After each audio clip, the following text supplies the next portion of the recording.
What's good, Year 11 General Mathematicians? Mr. Herman here, and this is Lesson 10, Exercise 6G4, Piecewise Linear Graphs. This will be the final lesson for both the 6G compartment from the 4 parts, and also for Chapter 6.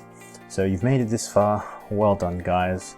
You have to deal with me talking and making these videos and uploading it onto YouTube, but we got through this together. Nearly there though, we've got one more topic.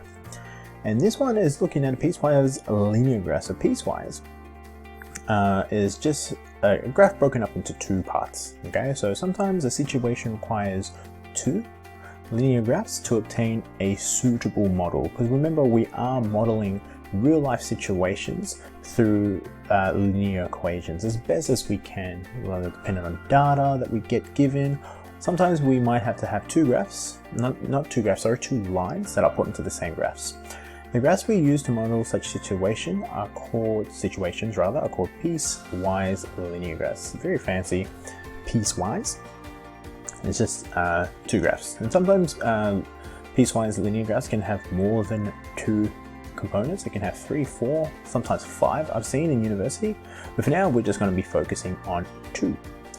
So we're going to look at this example here, and we're also going to construct the piecewise linear graph on here, down this bottom here. For now, let's see what it's asking for. So we have the amount in C dollars charged to supply and deliver X cubed meters of crushed rock. And this is given by these equations. So what this is saying is, say that there is a delivery business of some sort, and they have crushed rock. And they have a certain amount of crushed rocks that they put inside here. Okay, so there's crushed rocks. And this is saying that obviously the more crushed rocks that you want to get this delivered to a certain place, the more it's going to cost. And how much this costs is dependent not only on one equation, but now there are 2 different equations depending on what interval we're talking about. So this equation here, this first one is saying, okay, if you want crushed rocks that's between 0 to 3, I don't know why 0 is included, but 0 to 3 cubed meters, it's gonna be $50 plus 40 times however many squared meters you wanted. Okay, so say for instance you wanted 1 squared meter of crushed rock. So crushed rock looking like that's 1 by 1 by 1 square meters, and this is all rocky terrain. Crushed rocks, maybe you can use it in your front garden or your back garden.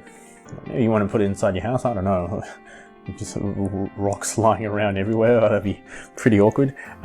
But you want to get 1 cubic meter of this, you have to pay $90 because it's 40 times however cubic meters you get, so 40 times 1, and then $50, maybe this is just like an initial surcharge fee of some sort.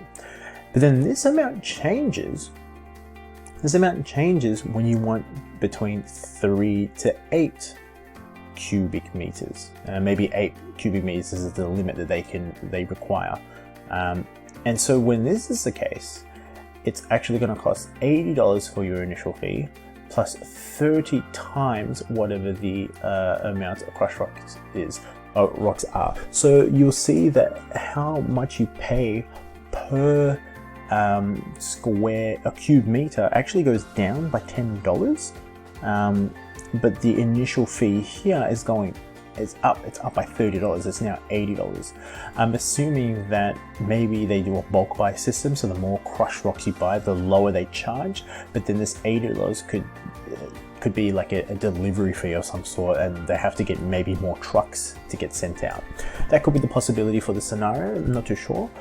And one special thing that you have to consider here is that you'll notice that if you haven't questioned this yet, you'll notice that in between 0 to 3 is an amount, but then also from 3 to 8 is an amount.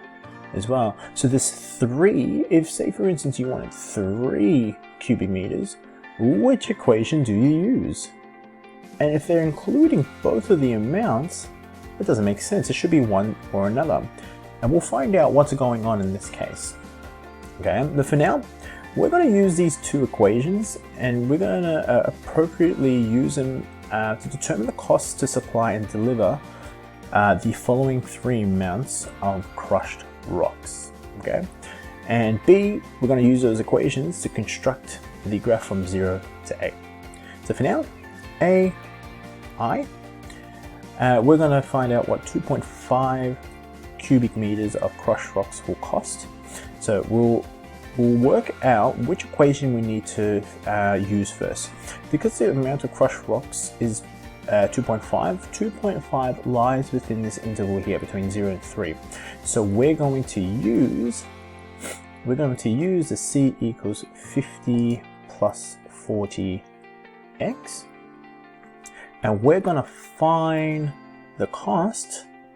We're going to find the cost in dollars when x is equal to 2.5, and this is just a straightforward substitution. We won't use it in this equation here because 2.5 doesn't lie within the interval 3 to 8. Okay, so C is going to equal 50 plus 40 times, and this is where we implement the 2.5. Okay, so the cost in this case, the cost is going to equal $150. So therefore, cost for 2.5 cubic meters of crushed rock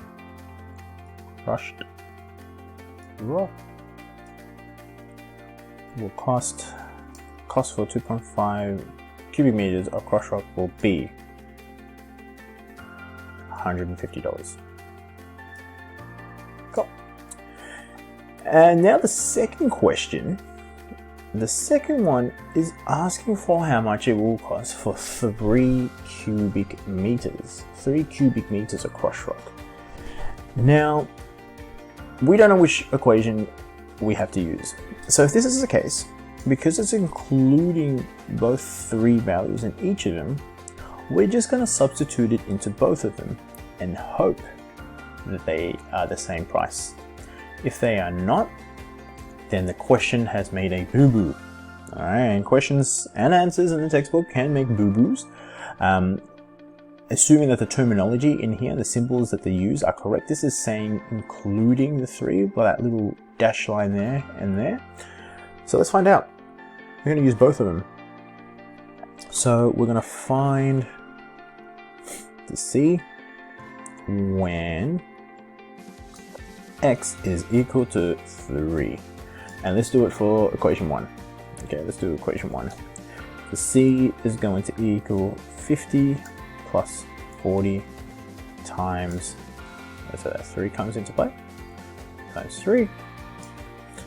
And we'll notice that 40 times 3 is 120, 120 plus 50 is 170. This is going to cost $170. So let's try it for the second equation. C is equal to 80 plus 30 times 3. And that 3 is going to be used in the second equation here. So this is going to equal 30 times 3 is 90, and 90 plus 80 is 170. And we've got the same answer. So for 3 meters, you can say, therefore,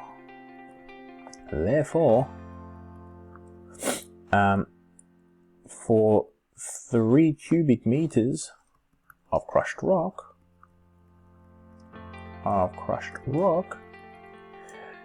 it will cost, and that's where the 2 amounts there are $170. It will cost $170. So luckily, this 3 works for both equations, and these equations have been specifically designed for that case. Okay, where they hit that turning point, where they end up being the same, will work for both of them, okay? If they don't, then either the terminology is different or the question has made a boo-boo. And then the third question over here, we're going to be looking for how much it's going to cost for, I believe it's at 6.5 meters? No, 6 meters. So we're going to find C when x is equal to 6 meters. Now the 6 meter equation is this second one here. It lies within the interval of 3 to 8. So 80 plus 30x. So C is going to equal 80 plus 30 times, and that's where that C, that x, sorry, comes into play. 6 into here. 30 times 6 is 180, and 180 plus 80 should give me 260. Let's see if I've got 260. So therefore, 260, therefore 6 cubic meters of crushed rock will cost $260. Okay, so really it's just basic substitution dependent on where your number lies within the interval. Okay, choose your right interval means that you will choose your right equation, and you'll answer the question based on what the context is. Okay, because we're dealing with dollars, we're going to answer dollars, $150, $170, and $260. The second part is we're now going to sketch or construct the equations, or the piecewise equations, plural, between 0 to 8. Okay, so right down here, we are essentially going to have two lines. Okay, they're going to be connected, but what will happen is when I'll put my face here, when one of the lines is going to be drawn into your graph, the second line will also connect it, but it will connect it at a different angle because the slope will be different. Okay, so it'll either slope down a little bit, or it might slope up a little bit. It might shoot off. Okay, in this case, because the first equation slope is 40 here, so the number in front of the x is 40, and then the second slope is 30, I'm expecting the second line, when sketched, so it looks like this, it will go up, and then it will kind of slow down its slope, and it will go up again, but it will go more of a decline, okay, because the slope is slower, just by 10, but it is slower, and it's not much of a difference when we sketch it. It's very, very subtle. Very, very subtle, but you will see a slight difference when sketched, okay? Now, one of the trickiest things to put down onto this graph is knowing what scale to use both on the X and the C axes. Now that letter should say C because we're dealing with cost, so it's not Y, it's C. For X, it's simple. For X, we know that the offer of crushed rock lies between 0 to 8. So we know that our last number has to be 8. If we look at the bottom here, maybe we can go 1, 2, 3, 4, 5, 6, 7, 8. We can just go 2, 4, 6, 8. That's fairly simple, okay? But the cost is the trickiest part because we need to know what the maximum cost will be when the amount of crushed rock that's being delivered to us will be 8. So we want to make sure that our 8 value ends around here. Okay, because if we have it end around here, we're kind of not utilizing that space that's available for this pre-given graph anyways, okay? So let's try to work out what the maximum cost will be that you will have to pay for the maximum amount of crushed rock that they have on offer. So we're gonna find the price for C when X is equal to 8. So C is going to equal 80 plus 30 times the 8. Now we're just using this just as a reference for our graph, okay? So we're not, this isn't a requirement that you need to do for the question. I mean, in fact, if you don't show this, that's fine. However, I'm going to use it as a reference for myself. 8 times 30 is 240. So 240 plus 80 is 320. So our C value is 320. So we want to make sure that right up here, we can get to at least 320, okay?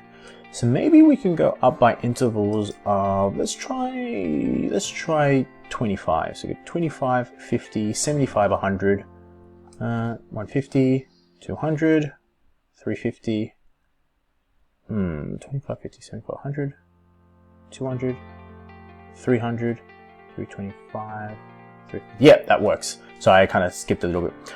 So each line is going to go up by 25. And so every second one is going to be intervals of 50. So we go 50, 100. You can get that eraser, get rid of this.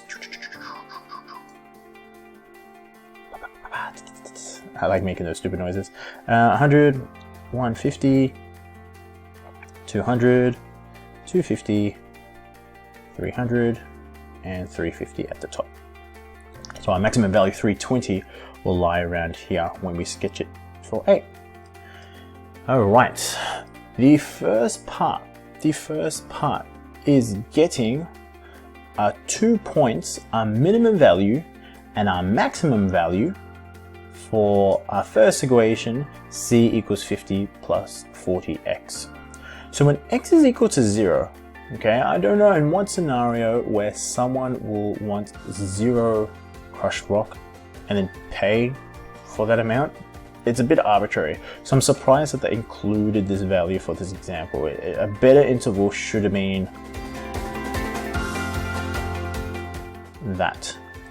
That line that's not there indicates that 0 isn't really there. We'll still sketch it in, but we shouldn't include it as a price. But anything after 0, that's fine. That's more of a realistic interval for this example, but we'll take it. Oh, okay. So when x is equal to 0, we'll substitute 0 into here. 40 times 0 is 0. So 50 plus 0 is 50. So that's saying that if you want 0 crushed rock, it's going to cost $50. Okay, again, why would someone pay $50 for nothing? Doesn't make sense. All right, but let's just put it there for arbitrary sake. And then the next amount, the maximum amount, it's going to cost, how many dollars did it cost for 3 minutes? 170. So when the X amount here is equal to 3, the crushed rock amount is going to equal 170. So it's going up by 25. So 175 is there. So 170 is just here. Okay. So we've got our 2 points from here. I'll put it in a different marker. 0, 50. And this point here is 3, 170. And remember, it is 170 for both of them. Okay. It's 170 for both equations. Alright, so we're fine to put that line there. Grab a line tool, you would use your ruler in this case, and you'll sketch a line from there to there. Perfect. I like this line tool, it's awesome. I just always have to make a new layer every time I do it. That part's annoying, but that's okay. Okay, so we've got our first graph. Now the second graph is going to be 80 plus 30x. So when we draw this line, this next line, it's going to slope down just a little bit more, okay? This line isn't going to continue because the rate of change, the rate is different, okay? We worked out what the maximum value is for when it's the crushed rock cubic meters is equal to 8. It's going to cost $320.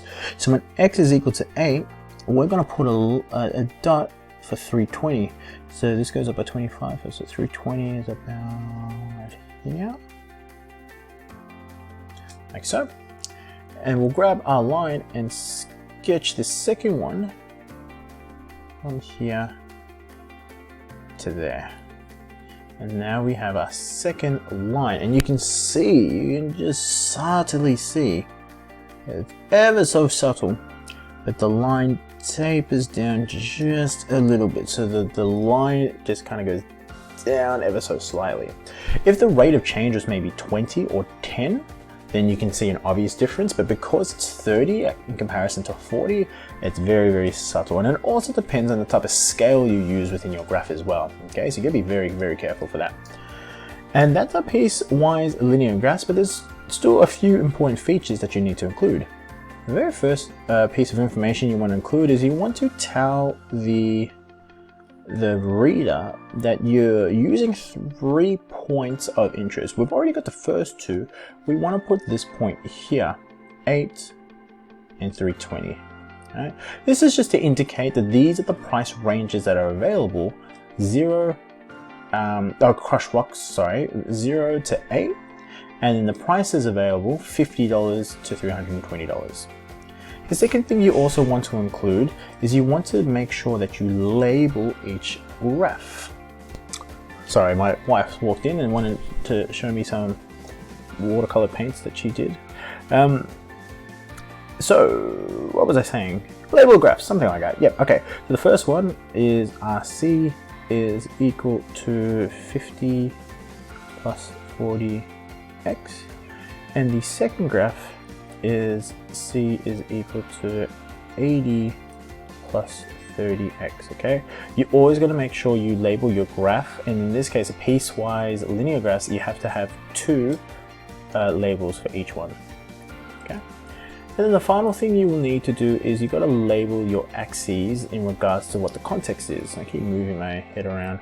Alright, so the first one here, we're talking about the cost in dollars. Okay, how much is the cost going to be dependent on crushed rock? Alright, so this is crushed rock in cubic meters. Okay. Alright, and that is piecewise linear graphs. Check your log sheet to see which questions you need to do. And that is me signing off for chapter 6. Stay tuned, guys. You'll probably most likely get, you definitely will get 2 more assessments, assessment B and assessment C. The layout and the template and everything of that will be still discussed with the year 11 teachers. Until then, I will catch you possibly in the next video for the next topic, which I have to check my schedule and topic order for. So not too sure. Hope you guys are doing okay. I'm enjoying isolation, but I know that you guys might be missing your friends and relatives and whatnot, so don't know how long this is going to take. Until then, it's me signing out. I'm going to do something different. Instead of me going wee around, I'm going to go wow. Oh no, I think I've disappeared.